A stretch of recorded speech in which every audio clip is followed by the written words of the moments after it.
let's discuss structuring an essay. And this is possibly not terribly interesting, but we'll try to do our best. So, I wanted to make sure we understand that narrative is going to be a very different structure than an essay or an article that you write. We talked about in our narratives that you don't want to just be right up front with the reader. You want to create suspense. You sometimes want the reader not to know what's going on because that makes them keep reading. But when you're talking about a report or an article, especially like a newspaper article, you want clarity. You want your reader to totally understand what you're talking about. In fact, a headline is a kind of thesis statement, right? It tells the readers what they can expect out of that article. There are lots of headers, there are big ideas. There might be some suspense in an article, like to try to keep people interested, but for the most part, it's a lot of clarity. And then when we come to academic essays, which honestly, essay two is kind of a mix of both, but mostly this, you are totally upfront with the reader. So you give them that thesis statement, you get right to it, and you answer their questions. There's no suspense.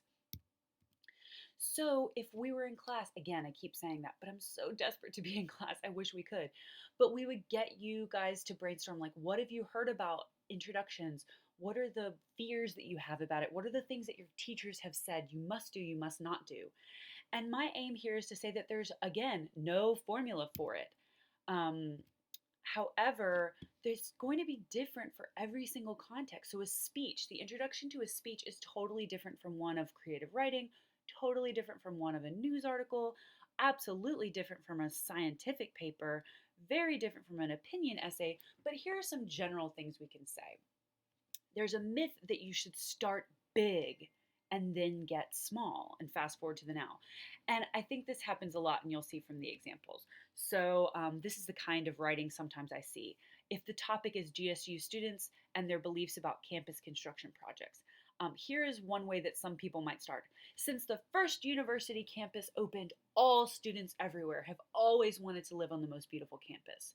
The problem here is that if we're talking about specifically GSU students, right, and their campus construction projects, why would you start since the beginning of time?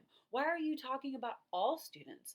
The idea is you should narrow yourself down to what you're really talking about a little bit more. No need to start big.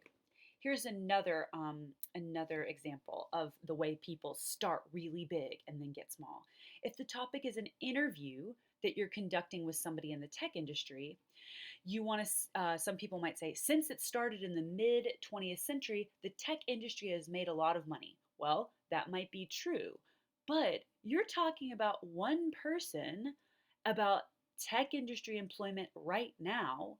Why are you talking about the beginning of tech industry? Why are you talking about the money? You really want to start exactly where you're beginning. Don't start about something that you don't know. So, if we were reading a textbook, for example, I've referred a lot to the textbook Everything's an Argument. They talk about that an introduction, and here's what you already probably know it gains readers' interest and willingness to listen. So, you've probably heard about this hook thing, right? It establishes your qualifications to write about your topic. So, it says, it demonstrates that you have good research or that you're an expert in the field. It might establish common ground, so you try to appeal to your audience for who they are, and it demonstrates that you're fair and even-handed. So these are decent things to go by, and they're things that you've probably heard in your class before. Make sure they want to keep reading. But I honestly think here are my comments. Oh yeah, and then it states your claim. I'm going to say that this is definitely something you need to have. My comments are a little bit more just straightforward. In the words of a lot of people, but definitely of Judge Judy, keep it simple, stupid. So I think a lot of people worry, like, how am I going to start this essay? I've got to find a hook.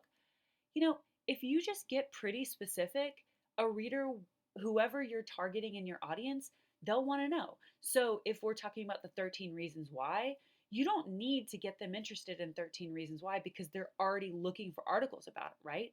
So don't worry about dazzling them. Keep it simple. Don't be afraid to jump right in and just tell us what the essay is about. So, unlike a narrative where maybe you want to keep the readers in suspense, you might want to go ahead and just say, in interviews with people about this media, I found out this thing, or this is what came out. You want to be specific. You want to avoid saying since the beginning of time or all people this or all people that. Talk about the very specific group that you are discussing.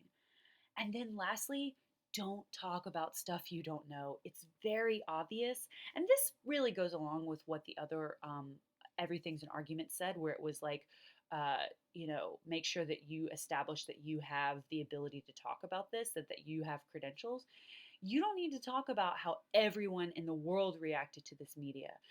Unless you know about that, unless you've done research, you're talking about how the person you interviewed reacted to it. So don't talk about stuff that you're not aware of because it comes across as ignorant in many ways. All right, so the last thing I'll say about this how to structure an academic essay or an article is just the general image of what the structure is going to be. And you've probably seen things like this, but it's a good reminder, and I'm going to talk about it more in the second video. So, the general structure is, of course, you need to have an introduction. And honestly, you need to have a thesis statement. And a thesis statement, like we said in the previous video, just gives the readers an understanding of what this is going to be about and gives them expectations for what they're going to find out in the rest of the paper. Then, of course, you have your body paragraphs. You have body paragraphs that are going to explain this one point at a time. So you're going to have one main idea for each body paragraph that you have. Maybe you have many reasons, or maybe in your interviews you found 3 or 4 major things that that person said. Maybe there are 4 quotes that you want to analyze that the interviewee said. So maybe each paragraph is about a quote where you talk about something that they said. In your body paragraphs, you should give evidence. So for the interview essay, it's going to be quotes, it's going to be explanations, and then that should say paraphrases. So paraphrases are where you don't give a direct quote, but you say generally what that person said in your own words. So every body paragraph is going to have a little bit of evidence to help you make sense of your thesis or to help the reader believe or understand what you're saying. Also, for body paragraphs, I think a lot of students say, Megan, I don't have enough to write about to make 2 or 3 pages. It's because you don't realize that your reader doesn't know everything that you know. You should say more than you think in these body paragraphs. Pretend that the reader is totally stupid about this issue and that they need as much information as possible. Explaining the most minute points is actually helpful. It's not taking up space unnecessarily, it's helping the reader understand. And then, of course, you need a conclusion. But before we go, I need you all to start thinking about the following things: topic sentences. Do you see that this chain is kind of like our essay? And there is a link so that every paragraph has a link to the paragraph before, or it gives the reader an understanding about what that paragraph is going to be about. So we'll talk a little bit more about topic sentences in the next video, but just know that at the beginning of every body paragraph, you need for your sentence to help the reader understand what they're about to read about. So they need to know, what is this paragraph about? So maybe this paragraph is about a particular quote that the interviewee said about how they felt about the characters.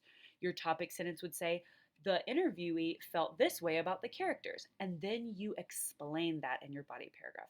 Maybe the next paragraph is going to be talking about how the interviewee did not like the way that the media portrayed race or gender. You would say the interviewee didn't really like the way that the media portrayed race and gender, and you explain why here. So in other words, I really need to see a topic sentence for each body paragraph. And I know I said that there's no real formula for writing, and that's true because a topic sentence is different. It doesn't have a formula. But I will say that you do need to have one if you're writing a specific kind of essay, which is like a reporting essay or which is an academic essay. So we're going to discuss more in the next video.